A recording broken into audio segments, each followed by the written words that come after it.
It didn't start with a bang or a scream or anything you'd expect. It started with a misplaced set of keys. My wife, Sarah, has this specific melodic way of calling my name from another room. Dan. It rises in pitch at the end, a little question mark that's been the soundtrack to my life for 10 years. I was in the basement looking for a specific wrench when I heard it. Dan. Yeah, hun, I called back, elbow deep in a toolbox. Have you seen my keys? The ones with the little blue fob? I hadn't. Nope. Check your jacket pocket? A pause. Then, found them, never mind. I shrugged, found my wrench, and trudged back upstairs. Sarah was in the kitchen, humming and scrolling through her phone. Her keys were conspicuously absent from the counter. Hey, you find them? I asked. She looked up, blinking. Find what? Your keys. You just asked me about them. She gave me that adorable, crinkle-nosed smile that means she thinks I'm being silly. I didn't ask you about my keys, honey. I've been right here planning the week's groceries. A cold, little worm of confusion wriggled in my gut. But I heard you. From the basement. You said Dan, just like you always do. She laughed, a light, airy sound that usually melted my stress. You're hearing things, sweetie. Sweetie. Maybe the pipes are impersonating me. I forced the laugh, chalking it up to my mind playing tricks. The basement was old. The house settled in strange ways. It was nothing. Of course it was nothing. The second time, our daughter Chloe was involved. She's 7, a whirlwind of energy and imagination, with a voice like tiny bells. I was reading in the living room, a late-night thriller, while Sarah slept upstairs. The house was quiet, save for the ticking of the grandfather clock in the hall. Then, from the top of the stairs, a small, sleepy voice. Daddy, I put my book down. Yeah, baby, you should be asleep. I'm thirsty. Okay, come on down. I'll get you some water. I waited. No little footsteps on the stairs. After a minute, I called out, Chloe? No answer. Frowning, I got up and climbed the stairs. Her door was slightly ajar. I peeked in. She was buried under her mountain of stuffed animals, fast asleep, her breathing deep and even. I stood there for a long moment, watching her, the silence of the house suddenly feeling heavy, oppressive. I must have dozed off, dreamed it. That had to be it. But the occurrences became more frequent and more specific. It was a Tuesday evening. Sarah was working late, and I was putting Chloe to bed. We'd just finished her 3rd bedtime story, and she was fighting a losing battle with sleep. Daddy, she mumbled, her eyes closed. Is Mommy home? I listened. The house was silent. Not yet, sweetie. Soon. Okay, she breathed, and was asleep. I tucked her in, kissed her forehead, and crept out, leaving her door open a crack. I went downstairs to the kitchen to clean up the dinner dishes. The water was running, clattering plates drowning out any other sound when I heard it. Not from upstairs. This was close. Right behind me, in the doorway to the kitchen. Sarah's voice. Tired, a little strained. Dan, I'm home. I turned off the tap, relief washing over me. Hey, you're back early. How was... The kitchen doorway was empty. The house was dark and quiet. The front door was still locked, the deadbolt firmly in place. My heart began to hammer against my ribs, a frantic, panicked drum. I stood frozen, the dripping faucet the only sound. Plink, plink, plink. Then, from the living room, adjacent to the kitchen, her voice again. softer now, almost a whisper. Dan, I'm in here. Can you come here for a second? Every hair on my body stood on end. This wasn't a trick of the pipes. This wasn't a dream.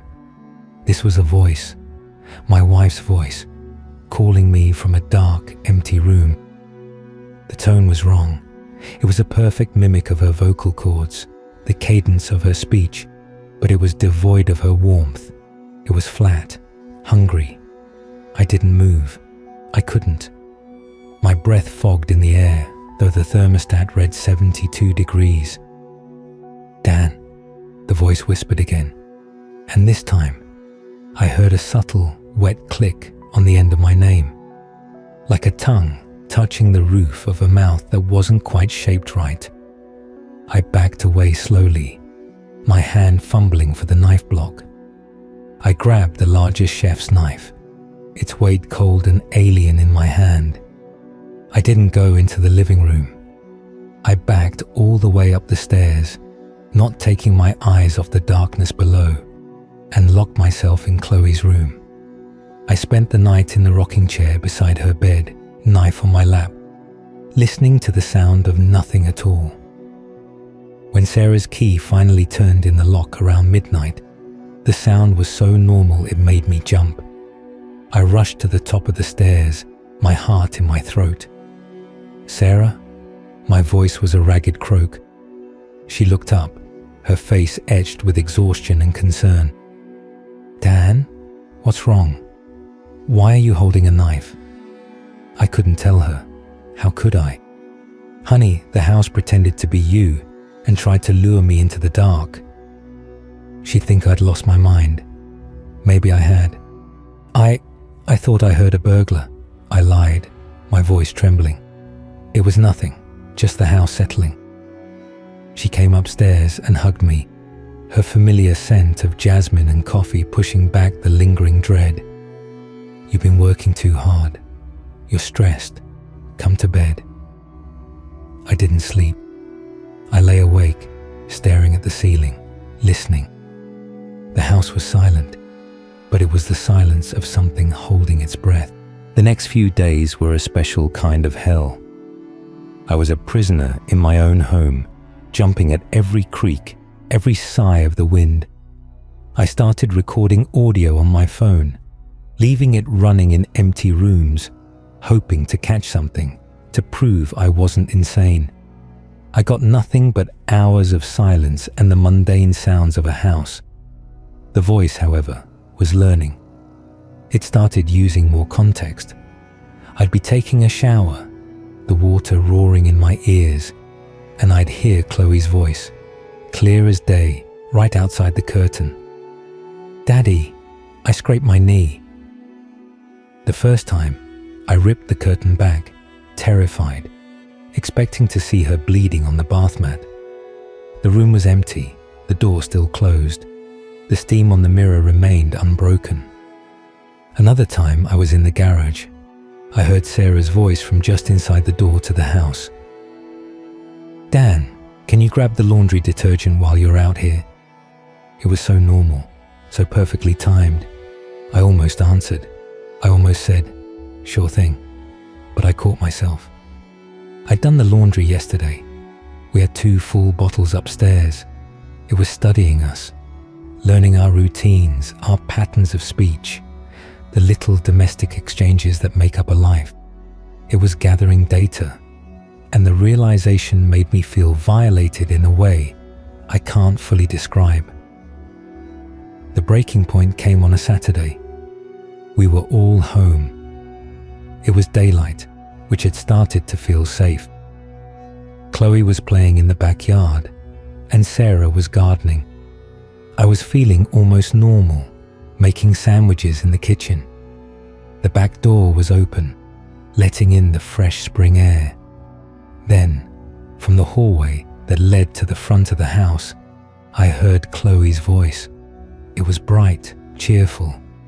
Daddy, look what I found, a rainbow caterpillar. I smiled, my guard down. Bring it here, let's see. I can't, it's too fast. Come quick. I put down the butter knife, wiping my hands on a towel. I took 2 steps towards the hallway when a cold dread seized me. The back door was still open. I could hear Chloe out there, singing a nonsense song to herself.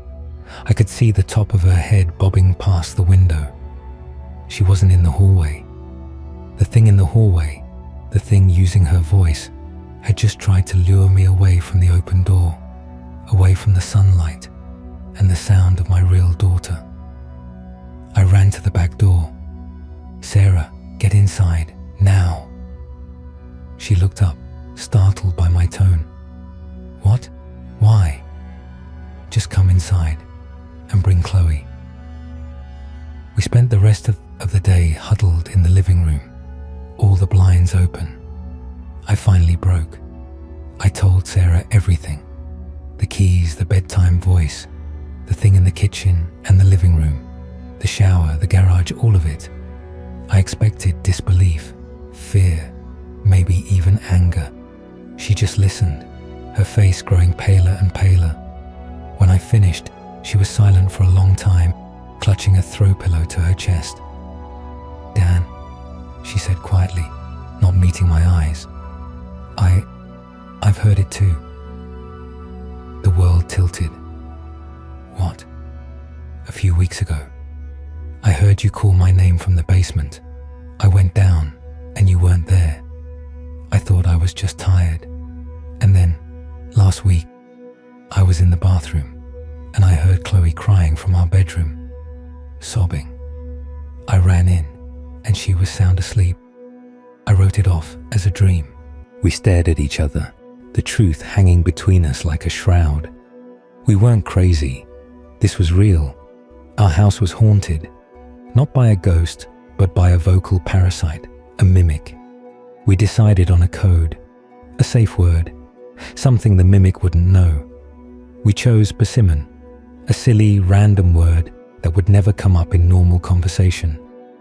If we heard a voice calling us, we would call back, "What's the safe word?" If the voice didn't answer correctly, we would not, under any circumstances, go towards it. It worked for a while. The voice would call, "Sarah," from the attic, and she'd shout back, "Persimmon," and the voice would fall silent. It was a stopgap, a flimsy shield against an enemy we didn't understand, but it gave us a shred of control. But the mimic was intelligent. It was a quick study. One night, I was woken by the sound of crying. It was Chloe. Not the fake, bright voice, but her genuine, heartbroken sob. It was coming from the hallway right outside our door. "Daddy, Mommy, my head hurts so bad." My paternal instinct screamed at me to leap out of bed. Sarah's hand clamped down on my arm in the dark. "Wait," she breathed. "Chloe, baby," I called out, my voice thick with sleep and fear. "What's the safe word?" The sobbing continued, ragged and pathetic. I don't remember, Daddy. It hurts too much, please." It was a perfect performance. The confusion, the pain, the childish forgetfulness. My heart was being torn in two. "Chloe," Sarah said, her voice firm but shaking. "The safe word. Now." The sobbing stopped, abruptly. The silence was more terrifying than the noise. Then, a new sound. A wet, guttural cracking, like bones breaking and re-knitting inside a sack of flesh. And then my own voice echoed from the hallway, dripping with a venomous, mocking sweetness. The safe word is irrelevant. We didn't sleep again that night. We armed ourselves with more than a code. I bought baseball bats. We installed extra locks on our bedroom door and Chloe's. We started sleeping in shifts. We were living in a fortress under siege, and the enemy was the very air of our home. The final descent began on a Thursday. I was coming home from a late grocery run, my arms laden with bags. As I walked up the front path, I saw Chloe's face in her bedroom window. She saw me and waved, a big, happy smile on her face. I smiled back, a fragile moment of normalcy. I unlocked the front door and kicked it shut behind me. "Honey, I'm home. Chloe, want to help me put the..." I stopped. The house was freezing and silent, a deep, watchful silence. Sarah came out of the kitchen, her face ashen. "Dan, thank God." She rushed to me and hugged me tightly. "What's wrong?" I asked, my blood running cold. "It's been active all day. Voices from the vents, from inside the walls. It's never been this bad." Just then, Chloe came clattering down the stairs. "Daddy, you're back." "Hey, sweetie," I said, ruffling her hair. "Were you just waving at me from your window?" She looked at me, her head cocked. "No, I was in the basement. I thought I heard a kitty." The world slowed down. I looked from Chloe's innocent, confused face to Sarah's terrified one. If Chloe was in the basement, who was in her room? A voice, identical to Sarah's, called from upstairs. "Dan, can you come up here for a second? There's a spider." The real Sarah gripped my arm, her nails digging into my skin. "Don't," she whispered. Then, from the top of the stairs, we saw her, or rather, it. It was a figure, silhouetted against the hallway light. It had Sarah's height, her general shape, but the details were smeared, indistinct, like a statue made of wet clay that was starting to melt. It didn't have a face, just a smooth, blank oval where features should be. "Dan," the Sarah thing said, its head tilting at an impossible angle. "I'm scared of the spider." Chloe screamed, a short, sharp sound of pure terror. The thing at the top of the stairs took a step down. Its movement was all wrong. It didn't walk so much as slither, its legs moving in a jerky, uncoordinated shuffle. "Get back," I roared, grabbing the fire poker from the hearth. I shoved Sarah and Chloe behind me. The thing took another step. Its blank face seemed to be studying us. Then, from its general direction, Chloe's voice emerged, but distorted, glitching like a corrupted audio file. Daddy, why are you scared? It's just me." It was learning to wear our skins, not just our voices. "The car," Sarah yelled. "Now." We turned and ran for the front door. I fumbled with the deadbolt, my hands slick with sweat. Behind us, I heard the wet, slapping sound of the thing coming down the stairs. I risked a glance back. It was halfway down now, its form shifting, parts of it elongating, other parts receding. It was trying to find a shape that would work, that would make us stop, that would make us come to it. The bolt slid back. I yanked the door open and shoved my family through. We sprinted to the car. I tore out of the driveway, not caring about speed limits, not looking back. In the rearview mirror, I saw a figure standing in the doorway of our house. It was my own silhouette, waving goodbye. We checked into a cheap motel on the outskirts of town. We were shell-shocked, huddled on one of the double beds, unable to speak. What do you do? Who do you call? The police? "Hello, officer. A shape-shifting vocal mimic has taken up residence in our home." They'd commit us. We spent a week in that motel room, living on takeout and fear. We talked about never going back, just disappearing, leaving everything behind. But everything we owned, every photo, every memory, was in that house. We couldn't just abandon it. We had to know. We decided to go back during the day, in force. I called my brother, Mark, and his two burly friends. I didn't give them the details, just said we had a severe pest infestation and I needed moral and physical support. They agreed, probably thinking it was raccoons or a beehive. The six of us, me, Sarah, Chloe, Mark, and his two friends, pulled up to the house. It looked normal, quiet, suburban. The lawn needed mowing. "Okay, Dan," Mark said, hefting a heavy crowbar. "Where are these pests?" "Everywhere," I said quietly. We went inside. The house was cold, but not unnaturally so. It was silent. It felt empty. We moved from room to room, a nervous armed procession. Nothing was out of place. No melting figures, no whispering voices. The oppressive presence was gone. Mark and his friends searched the basement, the attic, every closet. "Place is clean, man," Mark said, clapping me on the shoulder.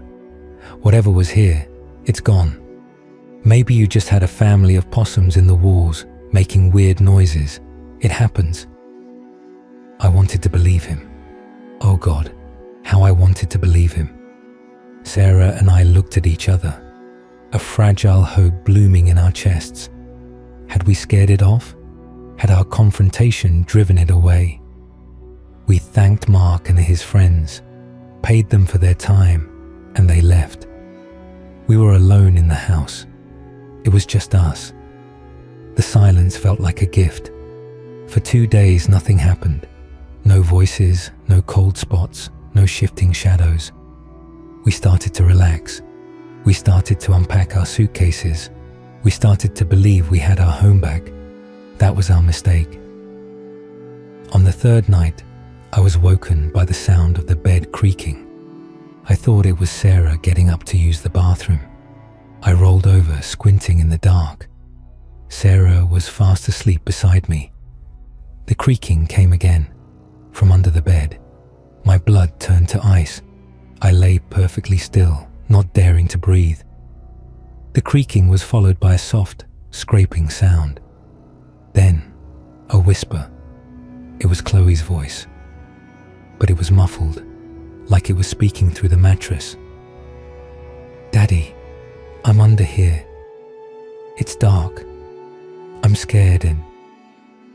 I reached out a shaking hand and shook Sarah awake. Her eyes flew open. I put a finger to my lips, my eyes wide with terror. She heard it too. The whisper came again.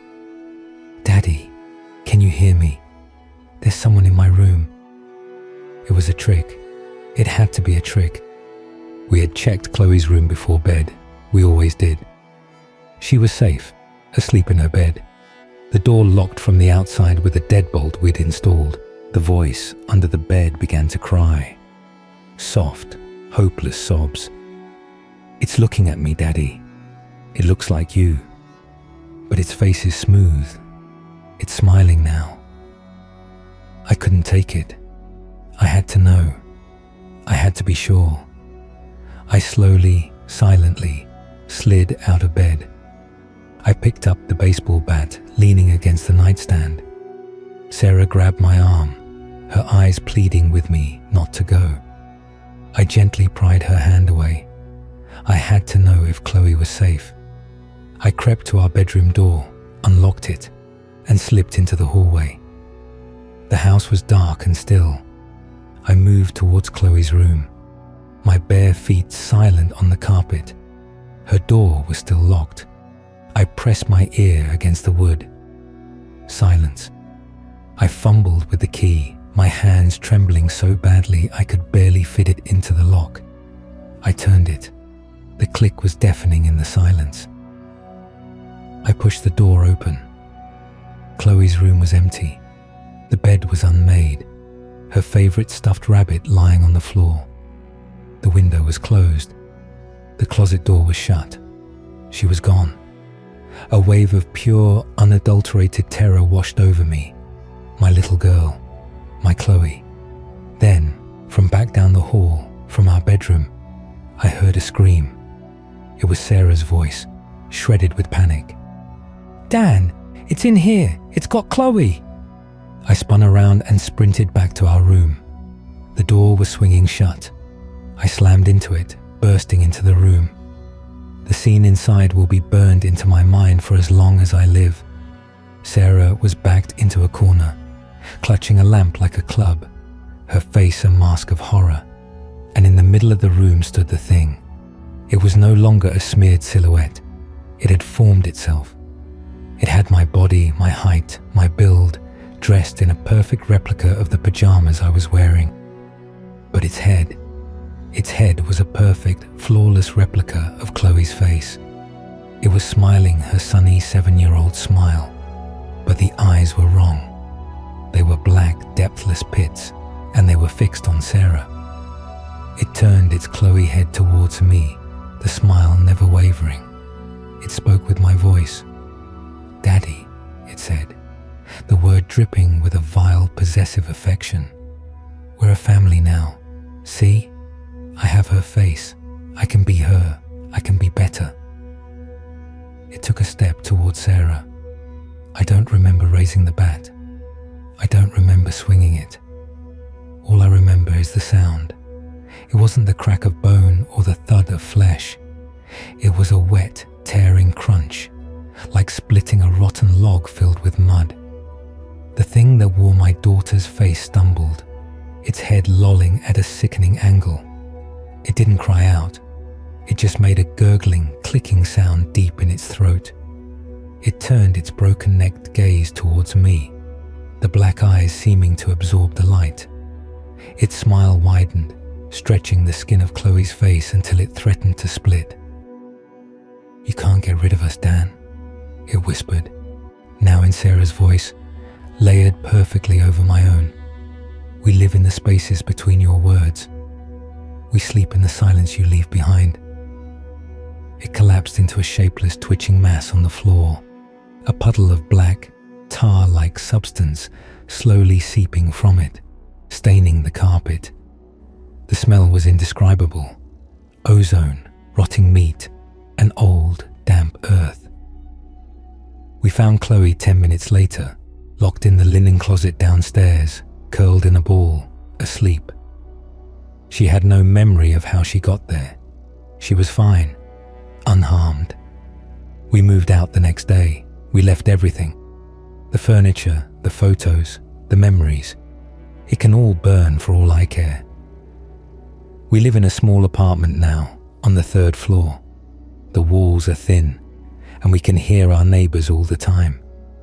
The noise is a comfort. We never told anyone the whole story. They think we had a mold problem, a gas leak, something that caused shared hallucinations. It's easier that way. But sometimes, late at night, when the city is quiet and the apartment is still, the phone will ring. I'll pick it up, and there will be nothing but static at first. Then, a voice I haven't heard in years, my grandmother's, who passed away a decade ago, will whisper my name. "Daniel, it's so cold here. Why did you leave us?" Or Sarah will be working late, and I'll be putting Chloe to bed, and I'll hear my own voice calling from the kitchen, perfectly replicated. "Chloe, sweetie, come here. I want to show you something." We never answer. We never go towards the sound. We just hold each other tighter and wait for the sun to rise, because it's not in the house anymore. We were wrong about that. The thing, the mimic, it wasn't attached to the place. It was attached to us. It fed on our voices, our interactions, our love. It's a parasite of sound and memory, and we brought it with us. It's still here. It's always here, learning, waiting in the silence. And I know with a certainty that chills my soul that one day our safe words won't work anymore. One day the voice on the phone will be perfect. One day the thing calling for Chloe from the kitchen will know exactly what to say to make her come running. And on that day, it won't be mimicking a voice anymore. It will have become one of us.